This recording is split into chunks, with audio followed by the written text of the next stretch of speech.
देखो वेक्टर्स हमारा हो चुका है कॉम्पिटिटिव का। अब हम नेक्स्ट चैप्टर शुरू कर रहे हैं मोशन, बट हम ले रहे हैं motion in one dimension. Motion in one dimension, फिर उसके बाद आएगा motion in two dimension. Motion in two dimension में हमारा हो चुका है projectile motion and circular motion, वो लेंगे। तो अभी ये इंपॉर्टेंट है मोशन इन वन डायमेंशन, यानी कोई ऑब्जेक्ट मूव हो रहा होगा स्ट्रेट लाइन में, लीनियर मोशन बोल सकते हैं, ऐसे हॉरिजॉन्टल अलोंग एक्स एक्सिस। या फिर हम ऐसा भी एग्जांपल ले सकते हैं कि कोई ऑब्जेक्ट हमने ऊपर से रिलीज किया है या कोई ऑब्जेक्ट हमने नीचे से ऊपर थ्रो किया है, ये है मोशन अलोंग वाई एक्सिस, ये है मोशन अलोंग एक्स एक्सिस, या मोशन हो सकता है along Z axis. The motion in which only one coordinate will change, या तो एक्स कोऑर्डिनेट चेंज हो रहा है या वाई कोऑर्डिनेट चेंज हो रहा है या जेड, हम इसको लीनियर मोशन भी बोल सकते हैं। ध्यान रखो। तो ये व्हीकल है, फोर व्हीलर है, स्ट्रेट लाइन में जा रही है, तो it is a one dimensional motion. ये ऑब्जेक्ट मैंने ऊपर थ्रो किया, नीचे आया, तो स्ट्रेट लाइन में ऊपर गया, स्ट्रेट लाइन में नीचे आया, तो ये भी वन डायमेंशनल मोशन है, कोई भी एक कोऑर्डिनेट चेंज हो रहा। ठीक है, it is called one dimensional motion. तो हम मोशन से शुरुआत करेंगे, पहले बेसिक, फिर टाइप ऑफ मोशन लेंगे और फिर उसके बाद ये शुरू करेंगे। तो याद रखो ये चैप्टर है motion in one dimension. Heading पूरा लिखना है तो लिखना motion in one dimension. Two dimension का अलग से लेंगे। वन डायमेंशन मतलब ये समझो कार है, ये मूव हो रही है ऐसे स्ट्रेट लाइन में, या मैंने ये ऑब्जेक्ट थ्रो किया स्ट्रेट और स्ट्रेट वो नीचे आ गया, तो ये भी वन डायमेंशन मोशन है। ऊपर गया, नीचे आया, वाई कोऑर्डिनेट चेंज हो रहा।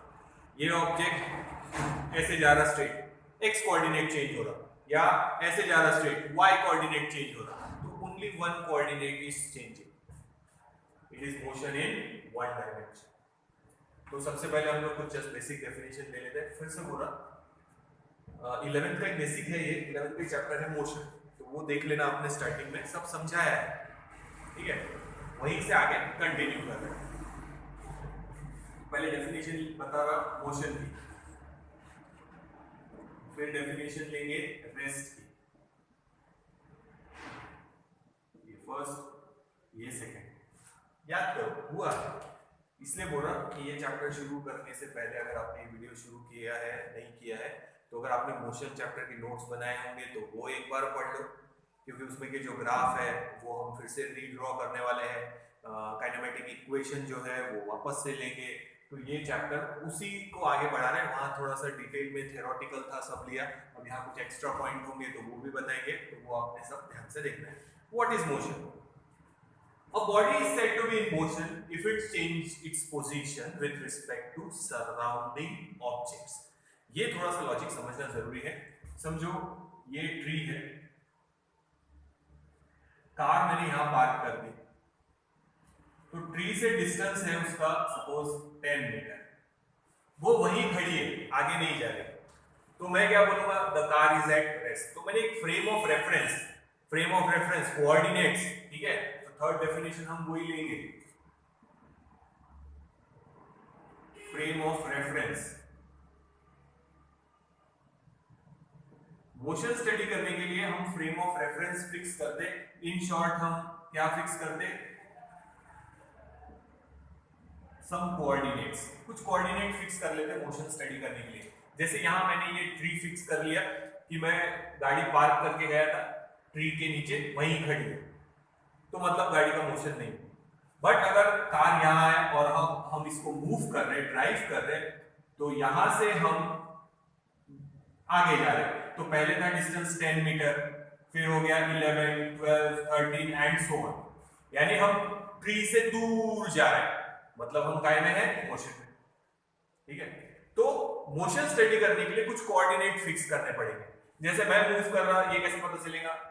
ये मोशन लिखा है, समझो क्लास में होते तो अपन दीवार कंसीडर करते हैं। ठीक है, अभी मैं यहां खड़ा हूं, वॉल इधर है, मेरे पीछे एक वॉल है, वहां से नजदीक हूं, सामने वाली वॉल से दूर हूं मैं। ठीक है, मैं चल के यहां से यहां तक आया, तो आप बोलेंगे सर ने मोशन किया, तो आप क्या फिक्स कर रहे हैं? आप जिस स्क्रीन पे देख रहे हैं उसके कोऑर्डिनेट्स आपने फिक्स कर लिए। पहले मैं स्क्रीन के इस वाले कॉर्नर में था, अब मैं चल के स्क्रीन के दूसरे वाले कॉर्नर में आ गया, मतलब मैं आपके लिए काय में था? मोशन में। तो मेरे लिए मैं उस दीवार से दूर गया और इधर वाली जो वॉल है उसके क्लोज आ गया, तो मैं काय में था? मोशन में। समझ में आया? तो जब भी हम कोई मोशन स्टडी करते हैं, हम बोलते हैं कि कोई ऑब्जेक्ट मोशन में है, तो हम कुछ कोऑर्डिनेट फिक्स करते हैं। कुछ कोऑर्डिनेट हमारा दिमाग अपने आप फिक्स कर लेता कि अगर गाड़ी इस पेड़ से दूर जा रही है तो हम बोलेंगे कि वो मोशन में, इट इज इन मोशन। ठीक है? कैरम खेल रहे होंगे सब, जो कभी चीटिंग तो किया ही होगा। ठीक है? क्वीन यहां पड़ी है इस ब्लैक कॉइन के बाजू में। ठीक है? हमारी चांस आई, हमने चीटिंग करके इसको यहां रख दिया ताकि हम उसको आराम से ले सके, पर सामने वाले का ध्यान चला गया तो वो क्या बोलेगा, ये होल के पास नहीं थी, ये क्वीन तो इस काली गोटी के बाजू में थी। कोऑर्डिनेट फिक्स थे उसके दिमाग में कि क्वीन होल के पास नहीं है, क्वीन काली गोटी के पास थी, तो यहां से यहां तक आई, मतलब उसका क्या हुआ, मोशन हुआ, कोऑर्डिनेट्स बदल गए। समझ में आ रहा? तो हम ये भी खेलते समय भी हम दिमाग में कुछ कोऑर्डिनेट्स फिक्स कर लेते हैं। चेस खेलते समय, यार मेरी रानी तो राजा के बाजू में थी, हाथी के बाजू में कैसे आ गई? झगड़ा ऐसे ही होगा, तो हमको बताना पड़ेगा कि पहले वो किसके बाजू में थी, अब किसके बाजू में आ गई। तो कोऑर्डिनेट्स दिमाग अपने आप फिक्स कर लेता। तो मोशन जब हम स्टडी कर रहे हैं तो हम कुछ कोऑर्डिनेट्स फिक्स कर लेंगे। जैसे ये सिंपल एग्जांपल है, हमने ट्री फिक्स कर लिया, ट्री से कार दूर जा रहे हैं तो हम बोलेंगे it is in motion. Football खेल रहे हैं, सामने वाला प्लेयर मेरी तरफ लेके आ रहा, तो मैं समझूंगा मोशन कैसे, उसके गोल पोस्ट से दूर आ रहा वो और मेरे गोल पोस्ट की तरफ आ रहा, मेरी तरफ आ रहा, मेरे गोल पोस्ट की तरफ आ रहा, मतलब वो काय में है, मोशन में। तो हमने कुछ कोऑर्डिनेट्स फिक्स करके रखे हैं, ग्राउंड के बोलो या आजू बाजू के कोऑर्डिनेट फिक्स करके रखे हैं। उन कोऑर्डिनेट्स को बोलते हैं हम फ्रेम ऑफ रेफरेंस। उसके हिसाब से अगर ऑब्जेक्ट की पोजीशन चेंज हो रही होगी तो हम उसको बोलेंगे मोशन में। अगर पोजीशन चेंज नहीं हो रही होगी सराउंडिंग ऑब्जेक्ट के रिस्पेक्ट में तो हम उसको बोलेंगे कि ऑब्जेक्ट काय में है, रेस्ट। सिंपल है। फिर से देखो, ये की समझ में आया? झगड़ा होता है, चीटिंग करके हमने यहां रख दिया, तो सामने वाला लॉजिक कैसे बताएगा, ऐसे ही होता, ध्यान रखना। क्वीन गड्डी के पास नहीं थी, होल के पास नहीं थी, वो काली गोटी के बाजू में थी। कोऑर्डिनेट फिक्स थे उसके दिमाग में कि लाल क्वीन कहां है, कोऑर्डिनेट फिक्स थे, कोऑर्डिनेट बदल गए, मतलब वो पॉइंट काय में था, मोशन में। समझ में आ रहा है?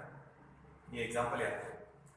तो मोशन में हम कब बोलेंगे, किसी भी चीज का मोशन स्टडीज करते समय कुछ कोऑर्डिनेट्स अपने आप फिक्स कर लेते हैं, दिमाग अपने आप फिक्स कर लेता। उन कोऑर्डिनेट्स के हिसाब से बॉडी की पोजीशन अगर चेंज हो रही होगी तो हम बोलेंगे कि बॉडी काय में है, मोशन। अगर कोऑर्डिनेट्स चेंज नहीं हो रहे, जैसे मैंने पहले बताया था 10 मीटर डिस्टेंस था और फिक्स वहीं पे खड़ी है, 10 मीटर डिस्टेंस पर ही है, तो हम बोलेंगे body is at rest. If the position changes with respect to surrounding objects, तो उन सराउंडिंग ऑब्जेक्ट्स को हम क्या बोल रहे हैं, कोऑर्डिनेट्स, या हम बोलेंगे फ्रेम ऑफ रेफरेंस। दो टाइप के फ्रेम ऑफ रेफरेंस है, वो भी लेंगे, तो उनको बोलेंगे फ्रेम ऑफ रेफरेंस या कोऑर्डिनेट्स। कोऑर्डिनेट के हिसाब से अगर पोजीशन चेंज हो रही होगी या सराउंडिंग ऑब्जेक्ट ही हमारे लिए कोऑर्डिनेट्स रहते हैं, तो सराउंडिंग ऑब्जेक्ट के हिसाब से पोजीशन चेंज हो रही होगी, then that object is said to be in motion. If surrounding object के हिसाब से पोजीशन चेंज नहीं हो रही, then the body is said to be at rest. ये रेस्ट ऑफ मोशन का कॉन्सेप्ट और डेफिनेशन याद रखना। तो हम कोई भी मोशन स्टडी करते समय दिमाग हमारा कुछ कोऑर्डिनेट्स या हम खुद कुछ कोऑर्डिनेट्स फिक्स कर लेते हैं। अगर उन कोऑर्डिनेट्स के हिसाब से या सराउंडिंग ऑब्जेक्ट के हिसाब से या फ्रेम ऑफ रेफरेंस, कुछ भी बोलो, या हम फ्रेम ऑफ रेफरेंस बोलेंगे या कोऑर्डिनेट बोलेंगे या हम बोलेंगे सराउंडिंग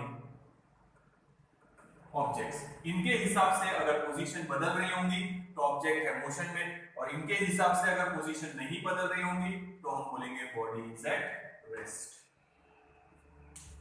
ये नोट्स बनाते जाना बेटा, डेफिनेशन लिखते जाना है। ये हम कॉम्पिटिटिव के लिए ले रहे हैं, बोर्ड का मोशन चैप्टर हमारा हो चुका है, कॉम्पिटिटिव के लिए ये हम लोग ले रहे हैं। तो कॉम्पिटिटिव का वेक्टर्स सॉल्व करना मेरे ख्याल से आप लोगों ने शुरू कर ही दिया होगा, एक डेट डाल देंगे, तब तक सॉल्व करना है। अगर ऐसा लगा कि लॉकडाउन के बाद हमारे को परमिशन मिल जाएगी तो वो हम डिफिकल्टीज क्लास में ही लेंगे या फिर ऑनलाइन डिफिकल्टीज लेने पड़ेंगे, पर आप लोगों ने ये सॉल्व करना शुरू कर देना है, ध्यान रखना। तो मोशन की डेफिनेशन फिर से याद रखो, if the body is changing its position with respect to surrounding,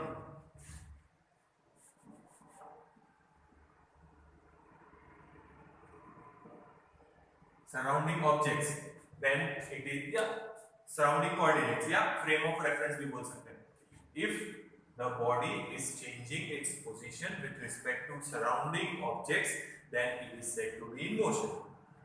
If the body is not changing its position with respect to surrounding object, then the body is said to be in rest. देखो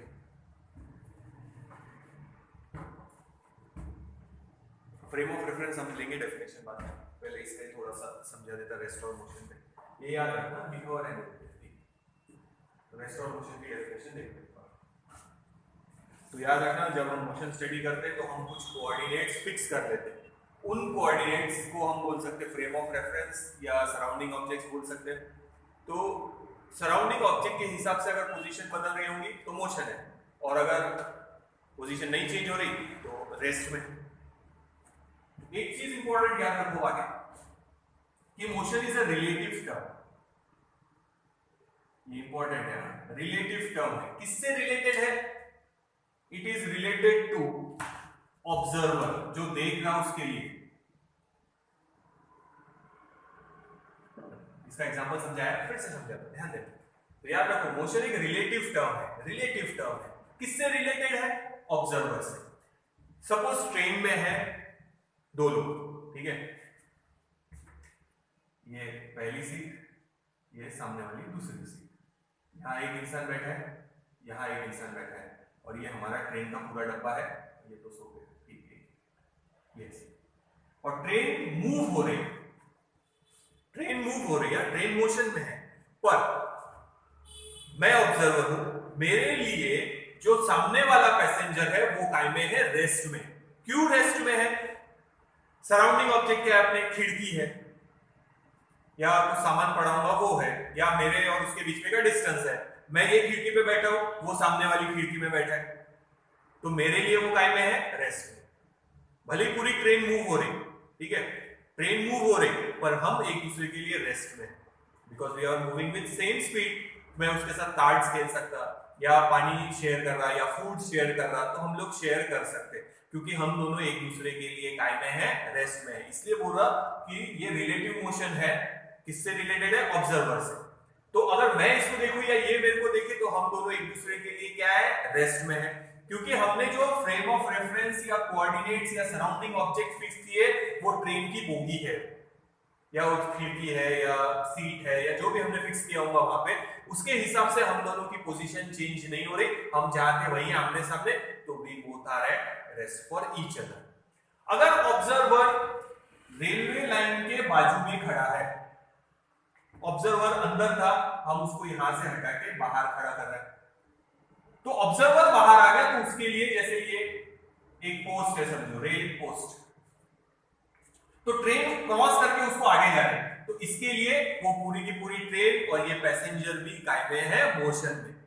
तो observer पे depend करेगा कि observer कहां है। Observer के हिसाब से हो सकता कोई मोशन में है या रेस्ट में है। फिर से एक एग्जांपल बताता, हम बेडरूम में सो रहे हैं, पेरेंट्स ने दरवाजा खोल के देखा, तो वो बोलेंगे कि बच्चा, अगर मैं बोल रहा हूं सराउंडिंग ऑब्जेक्ट क्या है? लाइट का लैंप होगा, या कंप्यूटर रखा होगा, या खिड़की होगी, हाँ वही सो रहा, सब सराउंडिंग ऑब्जेक्ट्स है, उसके हिसाब से हम सो रहे हैं, हम काय में है? रेस्ट में। तो ऑब्जर्वर पेरेंट्स है, पेरेंट्स ने खोल के देखा कि नहीं सो रहा, मतलब रेस्ट में। रेस्ट कर रहे, वो वाला रेस्ट नहीं रहे, बॉडी इज एट रेस्ट, कोई मोशन नहीं है।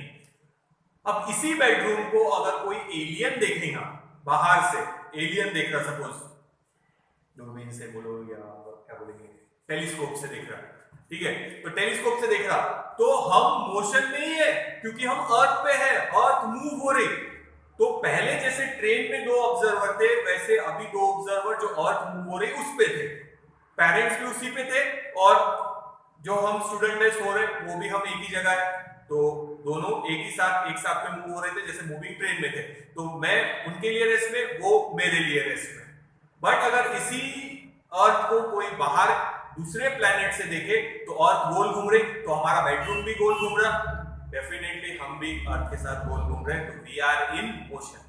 तो हम दिन में भी मोशन में ही है। कौन सा मोशन है? सर्कुलर मोशन, ध्यान रखो ये।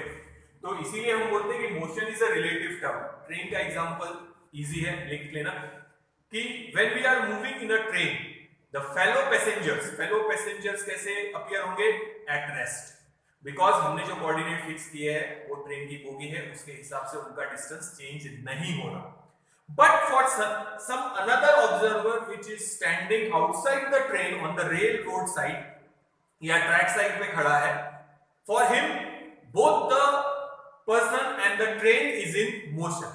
तो ये ऑब्जर्वर पे डिपेंड करेगा कि ऑब्जर्वर कहाँ है। एक ऑब्जर्वर के लिए जो चीज मोशन में है, हो सकता है कि वही चीज दूसरे ऑब्जर्वर के लिए काय में हो? रेस्ट में। जैसे मैंने बेडरूम का एग्जांपल बताया, दरवाजा खोल के पेरेंट्स ने देखा सो गए, रेस्ट में, बंद कर दिया। तो हम दोनों एक ही फ्रेम में है, तो हमारे लिए एक दूसरे के लिए हम काय में हो गए? रेस्ट में, जैसे ट्रेन में था। पर एलियन अगर हमारे को वहां से देखेगा, अपने को देखेंगे कहीं को, पर ठीक है, इमेजिन करो कि एलियन ने हमारे को देखा टेलीस्कोप से, तो हम बेडरूम में सो रहे पर हम अर्थ के साथ रोटेट हो रहे, तो उसके लिए हम काय में है? मोशन में। तो मोशन याद रखना रिलेटिव टर्म है, ऑब्जर्वर पे डिपेंड करेगी। एक ऑब्जर्वर के लिए जो चीज मोशन है, हो सकता है दूसरा कोई ऑब्जर्वर हो, उसके लिए वो बॉडी काय में हो? रेस्ट। ये एग्जांपल याद रखना, ट्रेन वाला एग्जांपल लिख लेना और वहां लिखना motion is a relative term, it depends on observer. और उसको एक्सप्लेन करने के लिए ट्रेन का एग्जांपल लिखना। क्या लिखेंगे? When we are moving in a train or traveling in a moving train, the fellow passengers appears to be at rest. Fellow passengers appears to be at rest. But for an observer which is standing outside on the track side, the passengers, both the passengers and train are in motion. तो observer की जगह बदल देंगे, तो जो चीज rest में थी वो काय में आ गई? मोशन। तो ये रिलेटिव टर्म है, किससे डिपेंड करेगा? ऑब्जर्वर पे, कि हम कौन से कोऑर्डिनेट फिक्स कर रहे हैं, हम कौन सी फ्रेम ऑफ रेफरेंस या कौन से सराउंडिंग ऑब्जेक्ट को ले रहे हैं। तो ऑब्जर्वर पे डिपेंड करेगा। याद रखना, motion is a relative term, it depends on observer. एक ऑब्जर्वर के लिए जो चीज रेस्ट में है, दूसरे ऑब्जर्वर के लिए वो चीज काय में है? मोशन है। अभी मैं यहां खड़ा हूं, तो मैं आप लोगों के लिए काय में हूं? रेस्ट में। क्यों? क्योंकि आपने देख लिया कि स्क्रीन के कॉर्नर से जितनी दूर इधर है, उतने इधर से दूर वहीं खड़े, ठीक है। तो आपने कुछ कोऑर्डिनेट फिक्स कर लिए, मैं काय में हूं? रेस्ट में। अगर यही क्लास जो अभी मैं ले रहा वो कोई टेलीस्कोप से बाहर से, मून से देखे सपोज, तो हम अर्थ के साथ काय में है? मोशन में। तो उसके लिए मैं काय में हूं? मोशन में। तुम लोगों के लिए अभी देख रहे हो तो मैं काय में हूं? रेस्ट में। तो ये ध्यान रखना। तो motion is a relative term, it depends on observer. अब फ्रेम ऑफ रेफरेंस लेंगे, तो दोनों फ्रेम ऑफ रेफरेंस याद रखना।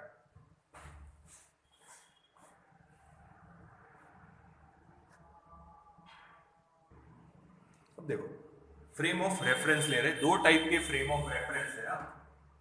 जो कोऑर्डिनेट हम फिक्स करते हैं वो है या सराउंडिंग ऑब्जेक्ट्स। पहला है inertial frame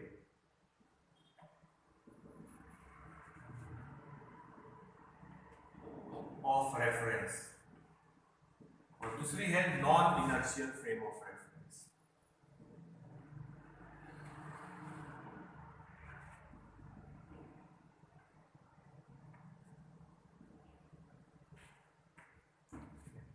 inertial and non inertial. तो इनर्शियल फ्रेम में क्या होगा? जैसे हम ट्रेन में जा रहे हैं, पहले कैसा होता है, जब स्टेशन से छूटती तो ट्रेन की स्पीड क्या होती है? इंक्रीज। फिर एक कंडीशन ऐसी आती है कि मैक्सिमम स्पीड पे पहुंच गए, जिस स्पीड से जाना है, तो it will move with constant velocity. फिर जब रुकना रहता तो स्पीड कम होती। तो दोनों में फर्क देखना। इनर्शियल फ्रेम में हम ले रहे कि body is either at rest, यानी वेलोसिटी जीरो है, या it is moving with constant speed, speed constant. तो हम बोलेंगे एक्सेलरेशन उसका कितना है? जीरो। तो इसीलिए इसको दूसरा नाम है non accelerated frame of reference. दूसरा नाम है non accelerated frame of reference. अब सपोज इमेजिन करो,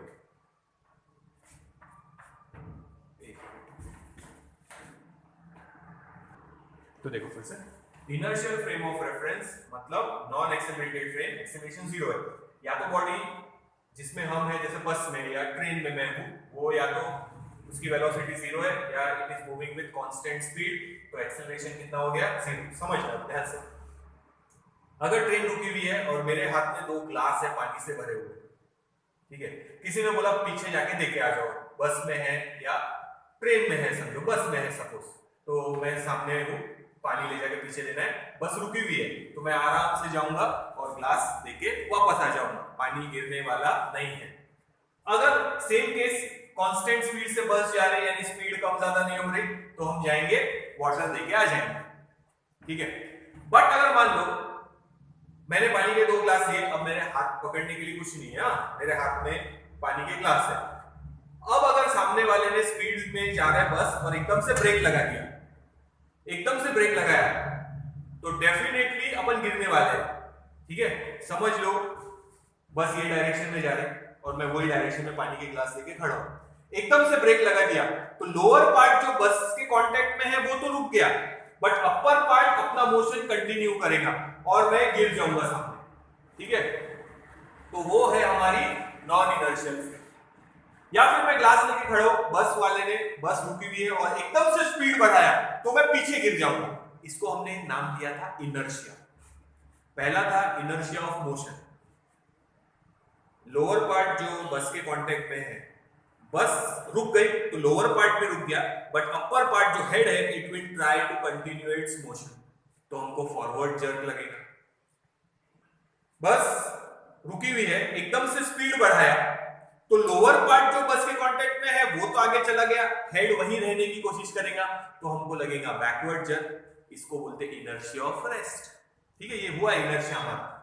तो अगर जैसे बस का एग्जांपल लिया, वो रेस्ट में है या it is moving with constant velocity, acceleration 0 है, तो वहां जो हम कोऑर्डिनेट फिक्स करेंगे वो है inertial frame, non accelerated frame भी बोल सकते हैं। और अगर हम ये ले रहे जहां स्पीड कांस्टेंट नहीं है, so acceleration is not 0, acceleration not 0 मतलब एक्सीलरेशन है, तो इसको हम बोल सकते हैं एक्सीलरेटेड फ्रेम ऑफ रेफरेंस। दोनों में फर्क समझ में आया? तो ये इनर्शियल फ्रेम ऑफ रेफरेंस है, ये non inertial frame. Inertial frame का दूसरा नाम है नॉन एक्सेलरेटेड, क्योंकि एक्सेलरेशन 0 ले रहे हैं, और नॉन इनर्शियल फ्रेम का दूसरा नाम है एक्सेलरेटेड फ्रेम, क्योंकि एक्सेलरेशन है नॉट 0, मतलब एक्सेलरेशन है, एक्सेलरेटेड फ्रेम। दोनों में फर्क समझ में आया? तो अब इसमें अगर मेरे हाथ में ग्लास है, समझो पानी से भरे हुए, ये कब गिरेंगे? जब मैं उनको छोड़ूंगा, ग्रेविटेशनल फोर्स एक्ट होगा तभी गिरेंगे, यानी यहां रियल फोर्सेस एक्ट करते हैं। कौन से फोर्सेस? Real forces. और यहां है सूडो फोर्सेस।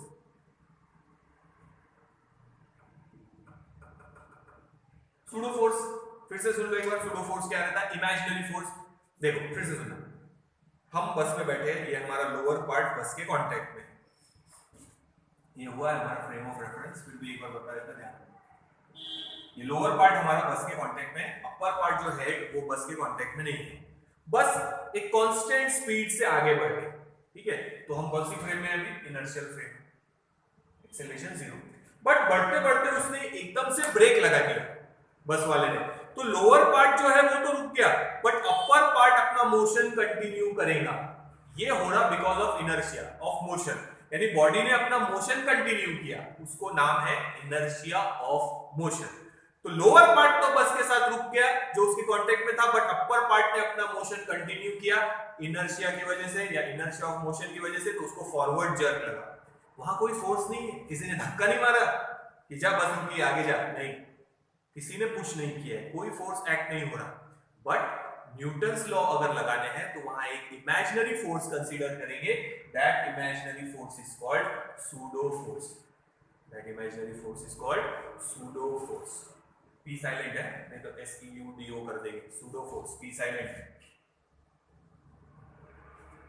बट यहां कौन सी फोर्स एक्ट करेगी? Real forces. दूसरा एग्जांपल देखो, बस रुकी हुई है, इनर्शिया ऑफ रेस्ट पता है, ये था इनर्शिया ऑफ मोशन। अभी जो एग्जांपल बताया फिर से सुन लो, कांस्टेंट स्पीड से जा रहे, जाते जाते एकदम से बस रुक गई, लोअर पार्ट रुक गया, बट अपर पार्ट ने अपना मोशन कंटिन्यू किया, इनर्शिया ऑफ मोशन।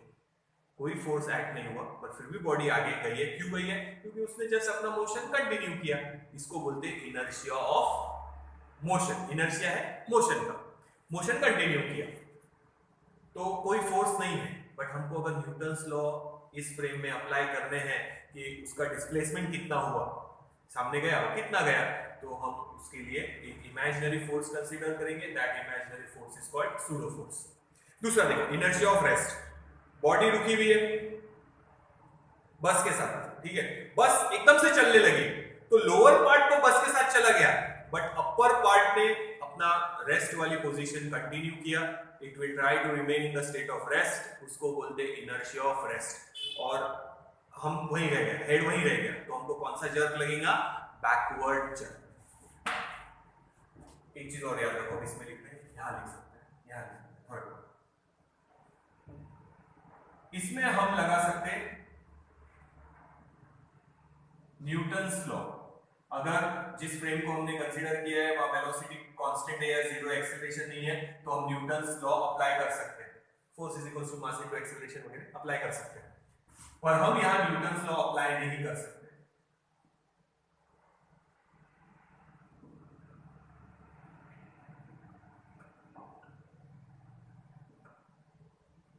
यहां हम न्यूटन्स लॉ अप्लाई नहीं कर सकते।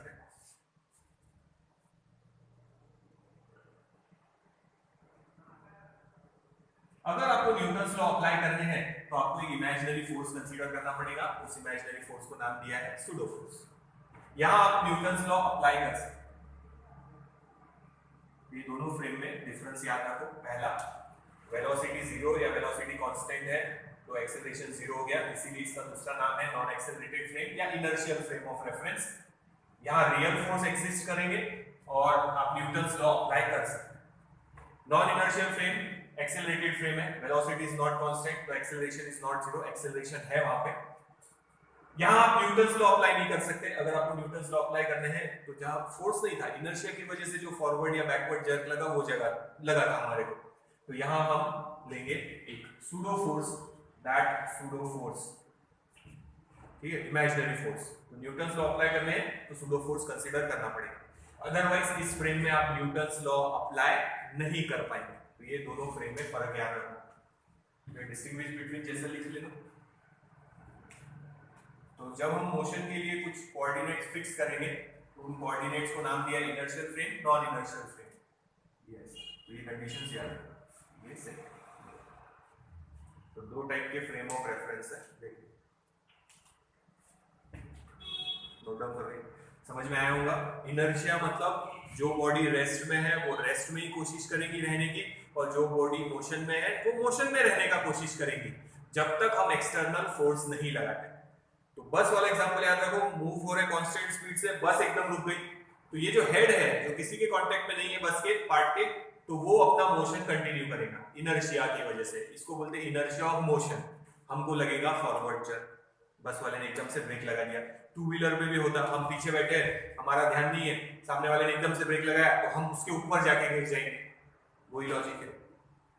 अब रुकी हुई है बस, अब एकदम से शुरू हो गई, स्पीड बढ़ा दिया एकदम से, तो लोअर पार्ट तो मोशन में आ गया जो कांटेक्ट में था, बट अपर पार्ट रेस्ट में रहने की कोशिश करेगा, इसको बोलते हैं इनर्शिया ऑफ रेस्ट। ऐसा भी होता, हम गाड़ी में बैठे हैं, बाजू वाले से बात कर रहे हैं, उसने एकदम से चालू कर दिया तो हम पीछे की तरफ गिरते, दैट इज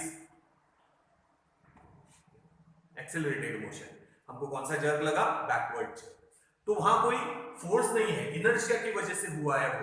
तो हम गाड़ी पे बैठे, जो पार्ट गाड़ी के कांटेक्ट में वो तो गाड़ी के साथ रुक गया, बट अपर पार्ट अपना मोशन कंटिन्यू करेगा और हम सामने वाले पे जाके गिर जाएंगे। इसीलिए देखो जब फोर व्हीलर देखेंगे तो उसमें सीट बेल्ट रहते सामने वाले के लिए, पीछे वाले के लिए भी आजकल रहते हैं। सीट बेल्ट लगाने से क्या होगा, अगर मान लो कार का एक्सीडेंट हुआ या कार एकदम से ब्रेक लगाने पड़ गए तो क्या होगा, जो ड्राइवर है या जो सामने बैठा है वो डैश करेगा, सॉरी स्ट्राइक करेगा सामने वाले डैशबोर्ड पे, और जो ड्राइवर है वो तो हैंडल पे डैश होगा, फिर टकरा जाएगा जाके वहां पे। तो उसको रोकने के लिए सीट बेल्ट लगा, समझ में आया? तो ये दोनों फ्रेम ऑफ रेफरेंस याद बाद में भी काम आएंगे हमारे, सर्कुलर मोशन जो लेंगे हम उसमें भी काम आएंगे। एक तो नोट डाउन कर,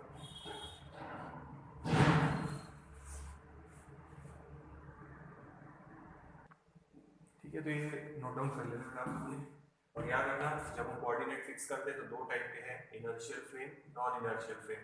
इनर्शियल फ्रेम का दूसरा नाम है नॉन एक्सेलरेटेड, क्योंकि एक्सेलरेशन जीरो है। नॉन इनर्शियल फ्रेम का नाम है एक्सेलरेटेड फ्रेम, बिकॉज एक्सेलरेशन है इट इज नॉट जीरो।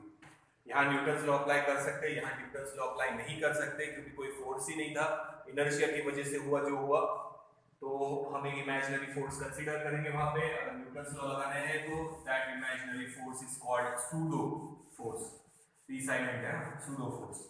तो जो जर्क लगा बैकवर्ड या फॉरवर्ड वो इनर्शिया ऑफ मोशन और इनर्शिया ऑफ रेस्ट की वजह से।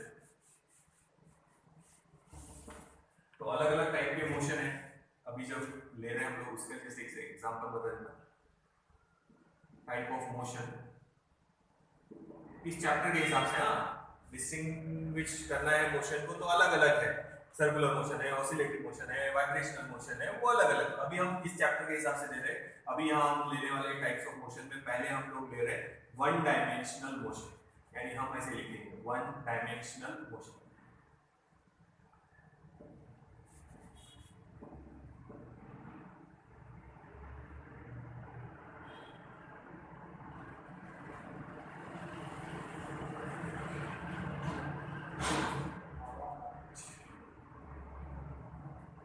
ठीक है, तो वन डायमेंशनल मोशन में लिखना it is the motion in which only one coordinate changes. जैसे मैंने स्टार्टिंग में बताया था, या तो एक्स कोऑर्डिनेट चेंज होगा, या तो वाई कोऑर्डिनेट चेंज होगा, या जेड कोऑर्डिनेट चेंज होगा।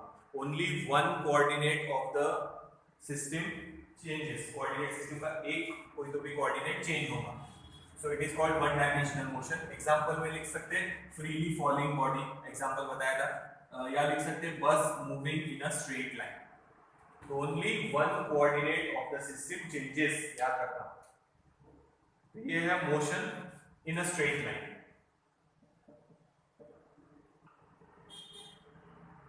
It is a motion in a straight line, ऐसे भी लिख सकते हैं आप। One dimensional motion is a motion in a straight line, या तो ऐसे स्ट्रेट लाइन या ऐसे straight line.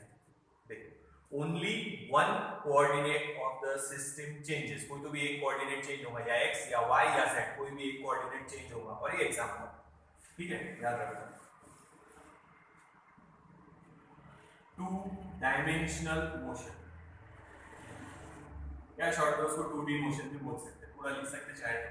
To dimensional motion, two coordinates of the system changes. यहां मोशन था स्ट्रेट लाइन में, यहां मोशन है इन अ प्लेन। एग्जांपल है सर्कुलर मोशन, दो कोऑर्डिनेट साथ में चेंज होते हैं, यहां से ऑब्जेक्ट यहां आ रहा है तो दो कोऑर्डिनेट चेंज हो रहे हैं X and Y, circular motion example. तो याद रखना two dimensional motion means the body is moving in a plane, ये प्लेन है। Two coordinates of the system changes, second लिखना, two coordinates of the system changes, X Y या X Z या Y Z, कोई भी दो coordinates change होंगे ऐसा। या हम ले सकते हैं प्रोजेक्टाइल मोशन, वो भी टू डायमेंशनल मोशन में ही आएगा। तो एक कंपोनेंट लिया था हमने अलोंग एक्स एक्सिस, एक लिया है अलोंग वाई एक्सिस, तो बोथ आर सर्कुलर मोशन या प्रोजेक्टाइल मोशन।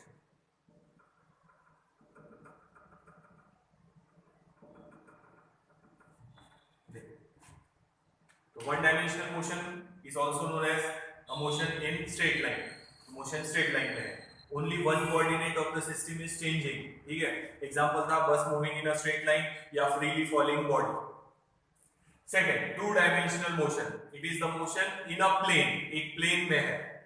प्लेन, ये बोर्ड एक प्लेन है, या कैरम बोर्ड खेल रहे हैं, कैरम बोर्ड में प्लेन है वो, अब उस पे हम स्ट्राइकर मारेंगे या गोटी मारेंगे तो कॉइन मारेंगे तो उसी दो डायमेंशन में मूव होगा, एक्स और वाई, यानी इस प्लेन में मूव होगा।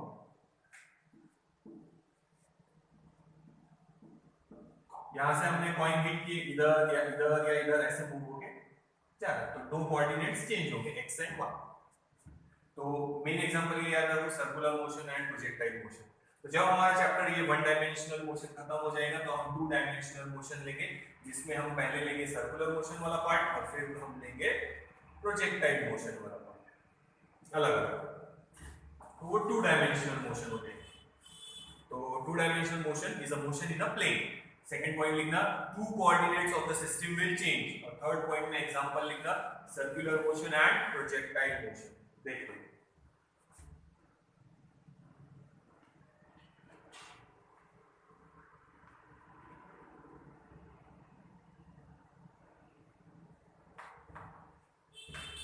अब थर्ड, ये हमारे को नहीं है ज्यादा स्टडी इसका, 3-dimensional motion, 3D motion. This is the motion in the space. Time है स्पेस में, जैसे एक मस्कीटो है या फ्लाई है, उड़ रही रैंडम पूरे रूम में कहीं तो भी उड़ रही, तो पूरे रूम को हम बोलेंगे space. It is moving in that space. X coordinate change हो रहा, वाई कोऑर्डिनेट भी चेंज हो रहा और जेड कोऑर्डिनेट भी चेंज हो रहा. तो 3 coordinates of the system changes. और एग्जांपल में लिखना मोशन ऑफ द फ्लाई और एनी इंसेक्ट और the mosquito in the room. तो वो एग्जांपल होते हैं. तो इसका ज्यादा हमारे को नहीं है. पहले हम ये पूरा स्टडी करेंगे, फिर हम ये स्टडी करेंगे, वो हमारे को नहीं. तो 3 कोऑर्डिनेट्स चेंज होंगे वहां पे. मोशन ऑफ अ फ्लाई, ठीक है. देखो ये बॉक्स हमारा रूम है, यानी इसको हम स्पेस बोलेंगे. और वो फ्लाई यहाँ पे रैंडम ऐसे उड़ रहा. तो 3 कोऑर्डिनेट्स चेंज होंगे साथ में, x, y and z. 3-dimensional motion. तो इसमें पहला पॉइंट लिखना, the motion in 3-dimensional motion, the motion is in a space. Second point लिखना, 3 coordinates of the system changes, both all x, y, z. And example में लिखना motion of an insect और fly और an mosquito in the room. तो ये हो गया 3-dimensional motion. तो अभी इसके हिसाब से मोशन हमने डिस्क्राइब किया जो चैप्टर हम लोग ले रहे थे. 1-dimensional motion, 2-dimensional motion and 3-dimensional motion. 1 dimension में पहले लिखेंगे first point, the motion is in straight line. Second point लिखेंगे only 1 coordinate of the system changes. Third point लिखेंगे एग्जांपल फ्रीली फॉलिंग बॉडी या motion of a bus in a straight line. 2-dimensional motion में first point लिखेंगे it is the motion in a plane. 2 coordinates of the system changes second point में. Third point में लिखेंगे example circular motion और projectile motion. 3-dimensional motion में लिखेंगे first point it is the motion in a space. Second point लिखेंगे 3 coordinates of the system changes. Third point example motion of a fly और an insect in the room. अच्छा, किसी ने बोला एंट है, एंट उड़ नहीं सकती, या तो जमीन पे चलेगी या दीवार पे चलेगी. तो it is a 2-dimensional motion in a plane. ठीक है, तो यार देखो ये हो गया टाइप्स ऑफ मोशन. अब हम शुरू करने वाले हैं डिस्टेंस, डिस्प्लेसमेंट का फर्क, स्पीड, वेलोसिटी और एक्सेलरेशन. और फिर उसके बाद हमारे काइनेमेटिक इक्वेशन शुरू हो जाएंगे. देख लो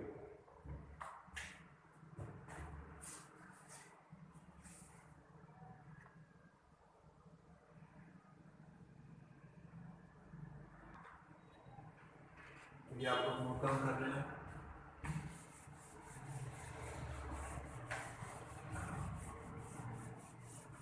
बेटा डिस्टेंस और डिस्प्लेसमेंट लेना है हम लोग. और अगर अभी शुरू करूंगा तो शायद लेंथी हो जाएगा वीडियो. देखते कैसे करना. कितना हुआ ये वीडियो पहले देख लिया. तो आप लोगों ने क्या करना, मोशन एक बार देख लिया. वहाँ पे भी हमने फर्क लिया है, speed, velocity, distance, displacement, acceleration और ग्राफ भी लिए हैं. तो यहाँ पे भी हम वो ग्राफ वापस से लेने वाला है. ग्राफ साथ साथ में ड्रॉ करते जाना. देखते हैं कितना हुआ ये वीडियो, फिर आगे कंटिन्यू.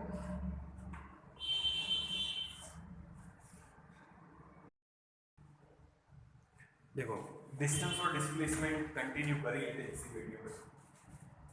सो डिस्टेंस ले लेते पहले. फर्स्ट डेफिनेशन लिखना. ठीक है, सपोज ये है पॉइंट ए और ये है पॉइंट सी. हमको ए से सी तक जाना है. ठीक है, ए से सी तक जाना है. तो हम कैसे जा रहे हैं, देखो यहां से यहां गए ऐसे, फिर यहां से यहां गए ऐसे. ये है 4 किलोमीटर, ये है 3 किलोमीटर. हमको ए इनिशियल पॉइंट है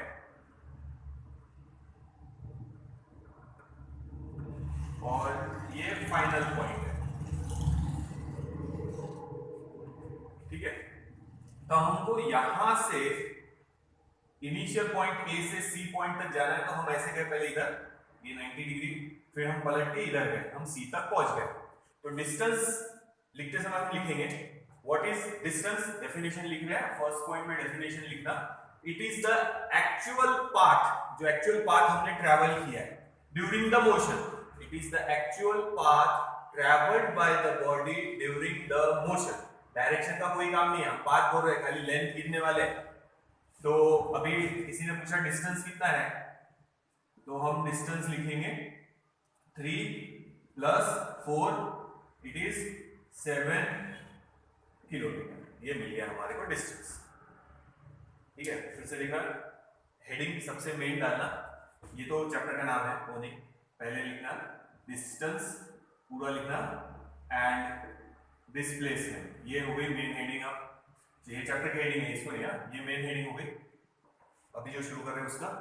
फिर लिखना डिस्टेंस, फिर बाद में लिखेंगे डिस्प्लेसमेंट, बाद में उनका कंपैरिजन। ठीक है, तो डिस्टेंस की डेफिनेशन क्या लिखेंगे, फिर से सुन लो, actual path travelled by the body during the motion. Actual path travelled by the body, हम यहां से यहां गए, फिर यहां से यहां गए, this is the actual path travelled by us, यानी travelled by the body during the motion. Motion के टाइम जो एक्चुअल पाथ ट्रैवल होगा it is called distance. First point.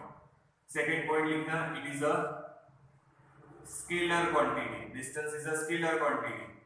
Third point, ऐसा यूनिट है, लेंथ है मीटर, और CGS unit है centimetre. Dimension लिखने का काम नहीं है, पर डाल देते हैं, इजी है, पता है आपको।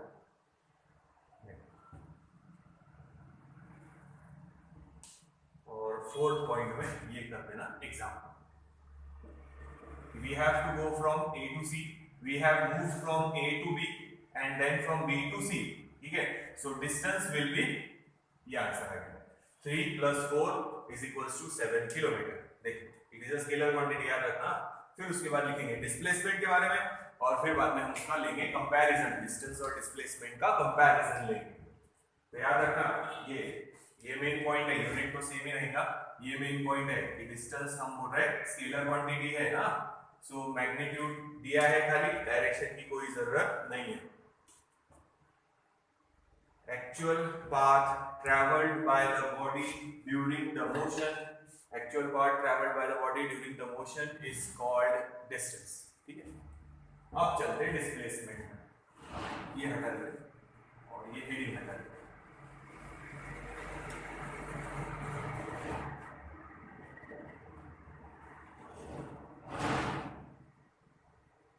पहले 4 पॉइंट एग्जांपल था उसका, ये ध्यान दो।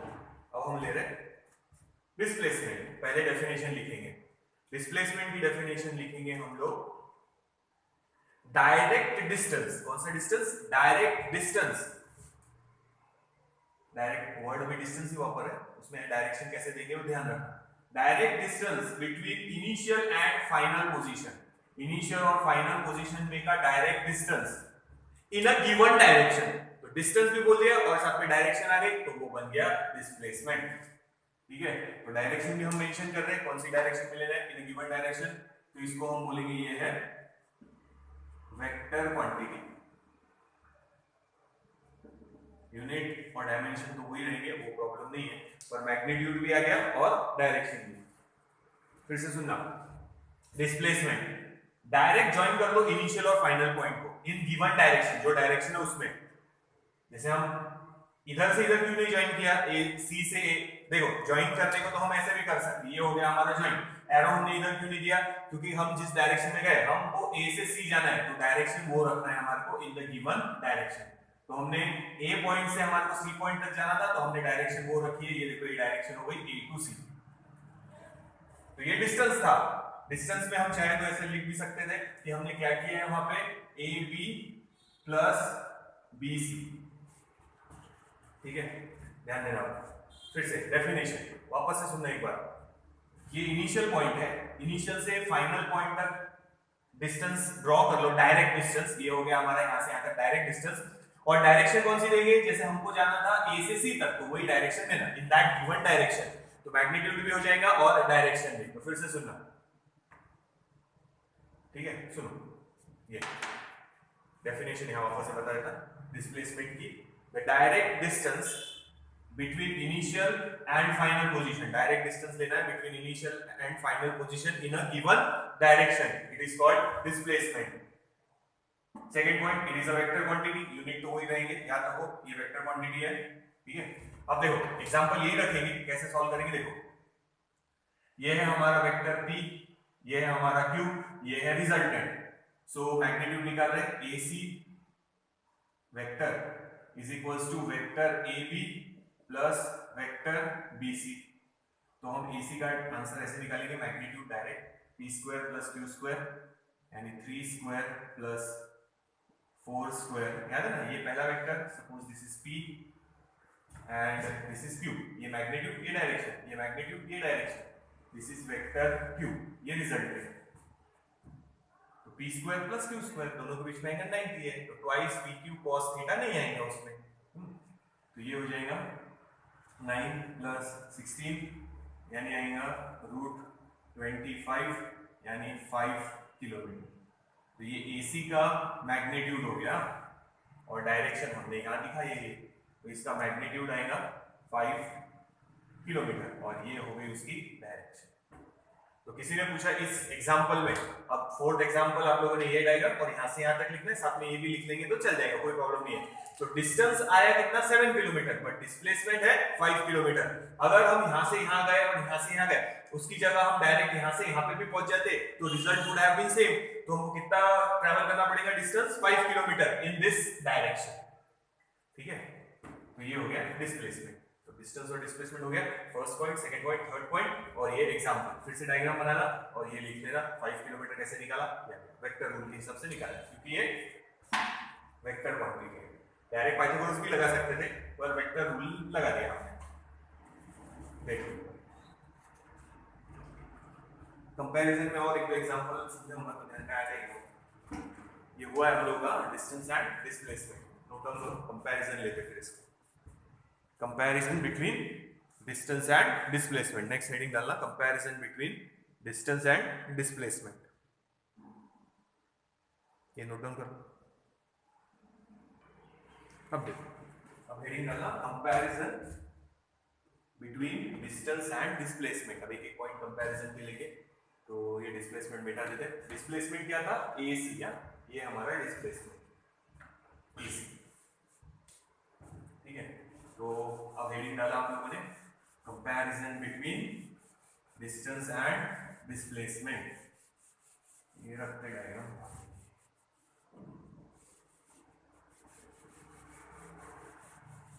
अभी ड्रॉ नहीं करना है, कंपैरिजन में कहाँ काम आएंगे देखते हो। और ये कंपैरिजन याद रखना है, ये कंपैरिजन के कुछ पॉइंट्स हम यूज करेंगे जब हम कंपैरिजन लेंगे स्पीड और वेलोसिटी का। तो स्पीड यानी डिस्टेंस अपॉन टाइम, वेलोसिटी यानी डिस्प्लेसमेंट अपॉन टाइम, तो वो कंपैरिजन में भी ये वाला कंपैरिजन काम आएगा। तो फर्स्ट पॉइंट कैसे लिखना है, वर्ड्स में देख लो। पहले लिखना distance is a scalar quantity, hence it can be added or subtracted by simple arithmetic rules। ठीक है, उसी में लिखना displacement is a vector quantity, hence it cannot be added or subtracted by simple arithmetic rule, we have to apply vector rules या vector laws।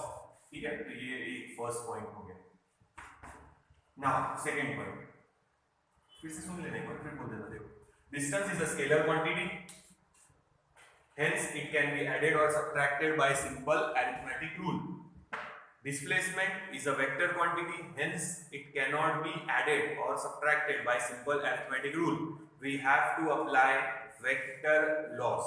ठीक है, second point अब ये ध्यान से देखो, distance is always greater than or equal to, less कभी नहीं रहेगा, या तो ग्रेटर रहेगा या इक्वल रहेगा टू डिस्प्लेसमेंट। इक्वल कब रहेगा वो बता देना, equal only if motion is in straight line. अगर स्ट्रेट लाइन में है तो ही इक्वल रहेगा, उसके एग्जांपल बताएगा। चलो ये मिटाई देते हैं, ये भी देख ही लो, ये लिख ही लेते। अब देखो यहां डिस्टेंस कितना है 3 + 4 7 किलोमीटर।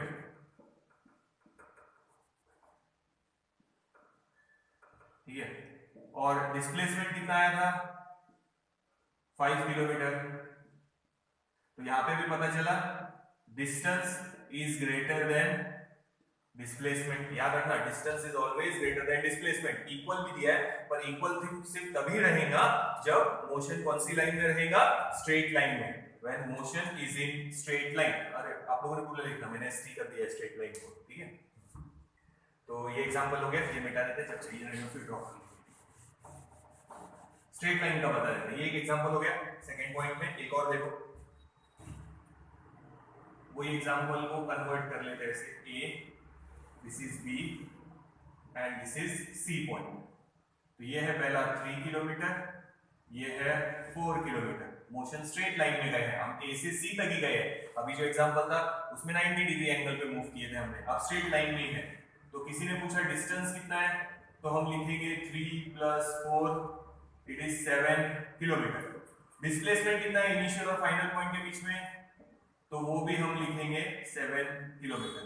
तो अब देखो, अब ये केस में डिस्टेंस इज इक्वल्स टू क्या है, डिस्प्लेसमेंट। तो वही मैंने बोला है distance is always greater than. याद रखना डिस्टेंस हमेशा ग्रेटर रहेगा डिस्प्लेसमेंट से। इक्वल सिर्फ तभी रहेगा when motion is in straight line. एक और एग्जांपल बता दो, उससे भी देख जाएंगे। स्ट्रेट लाइन में मोशन रहा तो ही distance is equals to displacement रहेगा, otherwise in all cases distance is greater than displacement. Example 2 हो गए, एक और ट्रायंगल वाला बताया, उसमें भी डिस्टेंस ज्यादा था, डिस्प्लेसमेंट कम था। एक और बताया,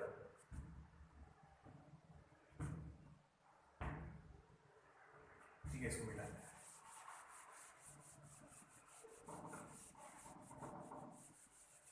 ये कंपैरिजन फिर से काम आएगा ध्यान रखना, जब हम लेंगे स्पीड और वेलोसिटी के बीच में का कंपैरिजन, तो ये वापस से हमारे काम आने वाला है, ठीक है। आगे चलते, सपोज हम ए से सी पॉइंट तक ही जा रहे हैं और अब हम ऐसे जाने वाले हैं सर्कल के से यहां से। तो ये हमारा पाथ है, एक्चुअल पाथ, ठीक है। ए से हम लोग गए सी तक और हम ऐसे गए हैं कर्व। तो किसी ने पूछा डिस्टेंस कितना है, तो ये सेमी सर्कल है, तो पूरे सर्कल का कितना लिखते हैं हम लोग, सर्कमफ्रेंस 2 पाई आर। ये आधा है, तो आधा है तो हम लिखेंगे पाई आर। समझ में आ रहा है ना। अगर पूरा ये हाफ सर्कल है, सेमी सर्कल, ए पॉइंट से बी तक गए पर हम सर्कुलर फॉर्म में गए, ऐसे आधा सर्कल कंप्लीट किया हम लोगों ने, ये ऐसे गए। तो ये है हमारा actual path travelled by the body during the motion. हमने ये एक्चुअल पाथ ऐसे ट्रेवल किया है। तो डिस्टेंस पूछा तो कितना आएगा, पाई आर। एक्चुअल में वो है सर्कमफ्रेंस पूरा 2 पाई आर। पूरा सर्कमफ्रेंस कितना होगा, 2 पाई आर, ये ऐसा, ठीक है। बट आधा सर्कल है तो उसका हमने हाफ कर दिया, तो ये हो गया। अब किसी ने पूछा डिस्प्लेसमेंट, तो डिस्प्लेसमेंट की डेफिनेशन याद करो क्या थी, direct distance between initial and final position in given direction. तो डायरेक्ट डिस्टेंस तो हमारा ये आएगा, ये, और डायरेक्शन कौन सी देंगे, हमको कहां जाना है, ए से सी, तो हम डायरेक्शन ये देंगे ए से सी। तो ये हो गया मैग्नीट्यूड, ये हो गई डायरेक्शन। अब ध्यान से देखेंगे तो ये है सेंटर और ये है डायमीटर। तो अब यहां लिखेंगे हम लोग डिस्प्लेसमेंट पूछा है तो ट्वाइस आर। एग्जांपल समझ में आया ना। एक्चुअल पाथ ये है, देखो एरो देके लिखा है, एक्चुअल पाथ जो हमने ट्रैवल किया हम ऐसे गए। पर किसी ने पूछा डिस्प्लेसमेंट निकालो, तो इनिशियल और फाइनल पॉइंट का जो डायरेक्ट डिस्टेंस है वो लेंगे इन द गिवन डायरेक्शन। तो ये हो गया हमारा डिस्प्लेसमेंट, r + r ट्वाइस। तो अगर मैं इसको लिखूं तो ये है 3.142 * r, पाई की वैल्यू, और ये है ट्वाइस r। तो यहां पे भी हमको मिला है डिस्टेंस 3.142 से मल्टीप्लाई r, और ये 2 * r, तो definitely distance is greater than displacement. ये कुछ एग्जांपल, 3 एग्जांपल पता है। तो याद रखना इक्वल सिर्फ तभी रहेंगे, कब रहेंगे, डिस्टेंस और displacement when motion is in straight line, अभी बताया था। बाकी हर केस में ये नहीं आएंगे, distance is always greater than displacement. Equal रहेगा इसलिए डाल रहे हैं, पर कब रहेगा, कंडीशन डाल देना equal only if when motion is in straight line. Straight line में रहा तो ही डिस्टेंस और डिस्प्लेसमेंट सेम रहेंगे, अदरवाइज ये एग्जांपल लिखना थर्ड वाला। 2 पॉइंट हो गए, नोट करो, फिर आगे और कंपैरिजन ले।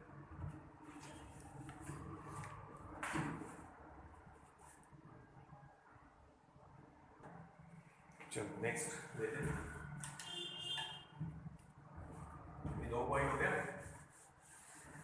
कंपैरिजन के हमारे काम आने वाले हैं सेम पॉइंट्स, थोड़े बहुत चेंज तो करना ही पड़ेगा, बट याद रखें ये काम आएंगे हमारे जब हम कंपेयर करेंगे speed and velocity.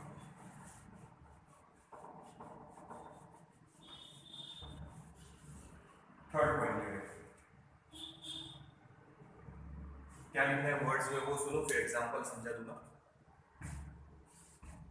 For a given motion के लिए, for a given motion distance can have many values. क्या लिखेंगे, for a given motion distance can have many values but displacement only has one. Distance has many values but displacement only has one value. Example में समझा था, फिर एक बार बता दूंगा क्या स्टेटमेंट लिखना है वहां पे। तो देखो फिर से वही एग्जांपल ले रहे हैं, ए और ये सी पॉइंट, ये है हमारा इनिशियल पॉइंट और ये है हमारा फाइनल। तो हमको ए से सी तक जाना है, ठीक है। तो हम क्या क्या तरीके अप्लाई कर सकते, देखो जाना है, डिस्टेंस ले रहे हैं, पहले डिस्टेंस बता रहा, ठीक है। तो हम पहले यहां से यहां तक गए, फिर यहां से यहां तक गए, ये पॉइंट दे देते बी। तो हम ऐसे भी जा सकते ए से सी, आप लोग चाहे तो डायरेक्ट भी जा सकते हैं ऐसे ए टू सी, अगर आप लोग चाहे तो ए टू सी आप ऐसे भी जा सकते हैं, ये ऐसे। अमरावती से समझो बडनेरा जाना है, तो आप अलग अलग रास्ते MIDC वाले रास्ते से जा सकते हैं, राजापेट वाले रास्ते से जा सकते हैं, या और कोई रास्ते से घूम के थोड़ा सा, भाई हमारे को अंदर थोड़ा काम था कहीं नवाते में, फिर अंदर गए, फिर वहां से बाहर निकले, फिर साई नगर में अंदर काम था, फिर वहां से बाहर निकले, फिर बडनेरा पहुंचे। पर इनिशियल और फाइनल पॉइंट सेम है, अमरावती टू बडनेरा। रास्ता तुम कोई भी चूज करो, इनिशियल और फाइनल पॉइंट सेम है, तो आप कोई भी पाथ से जाएंगे तो सी तक पहुंच रहे हैं आपको, ठीक है। तो ये भी पाथ हो सकता, ये भी हो सकता, ये भी हो सकता, कोई भी हो सकता। तो डिस्टेंस क्या है, मैनी वैल्यूज, इसको नाम देते A B C D और इसको दे देते E। तो किसी ने पूछा डिस्टेंस, तो फर्स्ट डिस्टेंस के लिए लिख रहे हैं D1, इट इज समझो AB प्लस BC, ये भी हो सकता, या हम डायरेक्ट A से C भी जा सकते हैं, या A to D plus D to E plus E to C, ये हो गया डिस्टेंस, कुछ भी हो सकता। पर किसी ने पूछा डिस्प्लेसमेंट, तो यहां लिख देता नीचे डिस्प्लेसमेंट पूछा तो एक ही आएगा AC और वेक्टर देना उसके ऊपर AC, यही रहेगा, ये हमारा डिस्प्लेसमेंट रहेगा। समझ में आ रहा है? तो डिस्प्लेसमेंट पूछा तो एक ही बता पाएंगे, डिस्प्लेसमेंट फिर से बता देता। देखो ये A पॉइंट, ये C पॉइंट, फिर से वही डायग्राम निकालने का कोई मतलब नहीं है, A से C तक जाना है और डिस्प्लेसमेंट पूछा है, तो हम उसको डायरेक्ट ज्वाइन करेंगे इनिशियल और फाइनल पोजीशन को, और कोई तरीका नहीं है। इनिशियल और फाइनल पॉइंट को डायरेक्टली ज्वाइन करो इन अ गिवन डायरेक्शन, तो वही आपका डिस्प्लेसमेंट रहेगा। तो इसमें हमने बताया ही है, वो तो अलग से डायग्राम बनाने की जरूरत नहीं है। अगर बनाना चाहते हैं तो यही वापस डायग्राम ये है सब, A से C तक जाना है तो अलग अलग तरीके हैं, पर किसी ने डिस्प्लेसमेंट पूछा तो यही रहेगा AC, ठीक है। तो वही हमने लिखा है और ये डायग्राम ड्रॉ करना और ये एग्जांपल है। डिस्प्लेसमेंट एक ही आएगा AC, ये डायग्राम में हमने पहले 2 पॉइंट लिए, जाने के अलग अलग तरीके देखे, फिर ये डायग्राम में भी हमने वही 2 पॉइंट लिए, पर हमको डिस्प्लेसमेंट बताना था, तो कोई और तरीका नहीं है, इनिशियल और फाइनल पॉइंट को डायरेक्ट ज्वाइन कर दो। ये इनिशियल पॉइंट है और ये फाइनल पॉइंट है, उसी डायरेक्शन में उसको ज्वाइन करना है, बस that will be displacement. Displacement की और कोई वैल्यू हो ही नहीं सकती यहाँ पे। तो हमने थर्ड पॉइंट में ऐसा लिखा है, for a given motion A से C जाना था, distance can have many values, और भी बना सकते हैं आप लोग, but displacement only has one. देखो ये डायग्राम वापस से बनाने की जरूरत नहीं है, यहीं पे ये दिखाया है, AC लिख दिया है हमने यहाँ पे, और वेक्टर है, यहाँ पे कोई वेक्टर नहीं दिया है, ये खाली मैग्नीट्यूड ऐड किया है हम लोगों ने। ये हो गया हमारा थर्ड पॉइंट।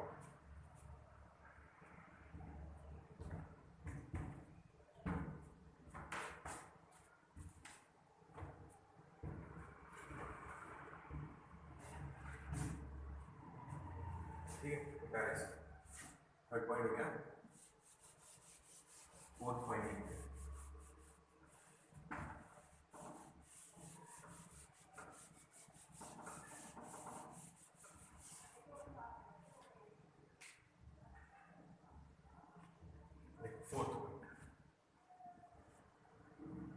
डिस्टेंस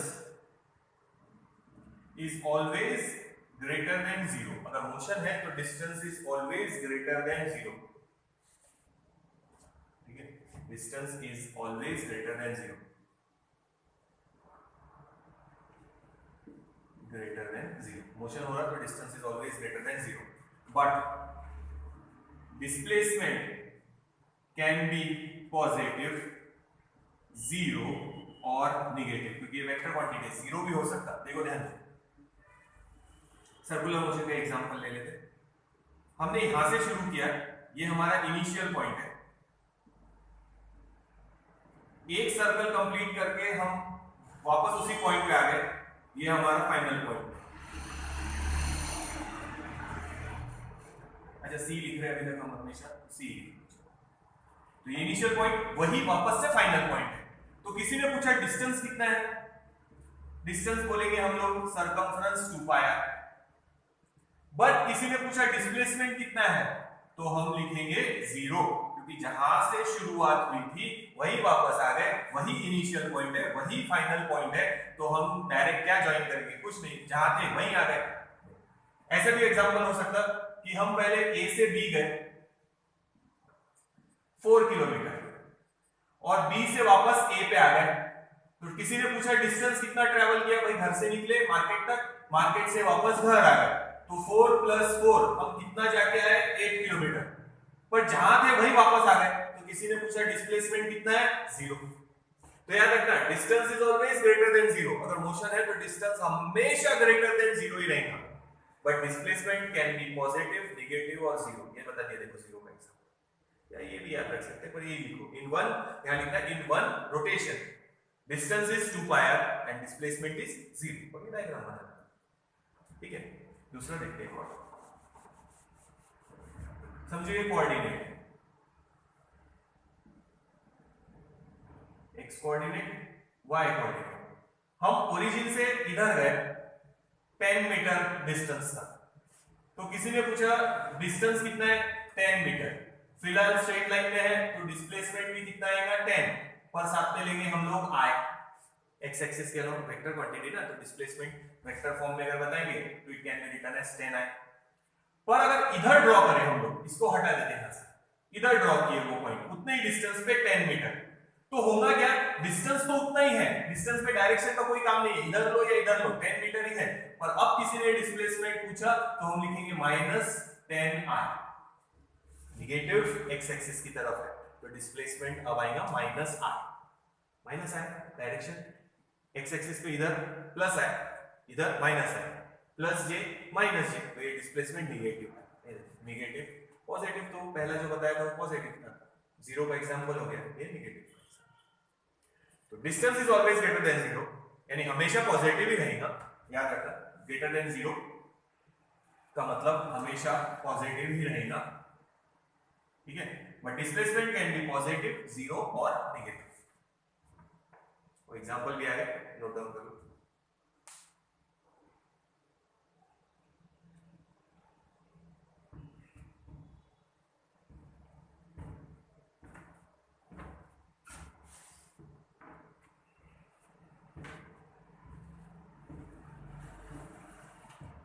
एक लास्ट पॉइंट और बता देता हूं, ये कंपैरिजन था बिटवीन डिस्टेंस एंड डिस्प्लेसमेंट।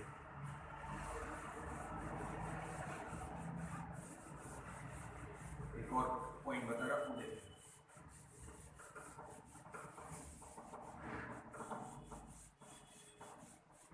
देखो फिर से सुनो, वही सर्कल वाला फिर पहले लिख लो, फिर मैं समझाता हूं। पहले नोट डाउन करो जो मैं बोल रहा हूं। In a given motion distance always increases, distance हमेशा इंक्रीज ही होगा। For a given motion distance always increases, distance हमेशा इंक्रीज ही होगा। एग्जांपल में समझाऊंगा, पहले एक लाइन लिख लो, फिर उसका एक्सप्लेनेशन लिखेंगे। In a given motion distance always increases, in a given motion distance always increases, but displacement में डिक्रीज, डिस्प्लेसमेंट डिक्रीज भी हो सकता, ठीक है। तो ये लिखना है, फिर से लिख लो, अगर नहीं लिखा होगा वापस से सुनो। In a given motion distance always increases, distance हमेशा इंक्रीज ही होगा, बट डिस्प्लेसमेंट में डिक्रीज। तो हम सर्कुलर मोशन का एग्जांपल ले रहे हैं, यहां से शुरू कर रहे हैं, ये हमारा इनिशियल, समझो यहां तक आए बी पॉइंट, ठीक है, ये पाथ फॉलो करके। तो डिस्टेंस कितना हुआ ये लिखना नहीं है, सुन लो पहले, डिस्टेंस कितना हुआ अभी बताया था, पाया आधा से यहां से यहां तक, और यहां से यहां तक डायरेक्ट डिस्प्लेसमेंट कितना लेंगे ये डायरेक्शन में, ट्वाइस आर।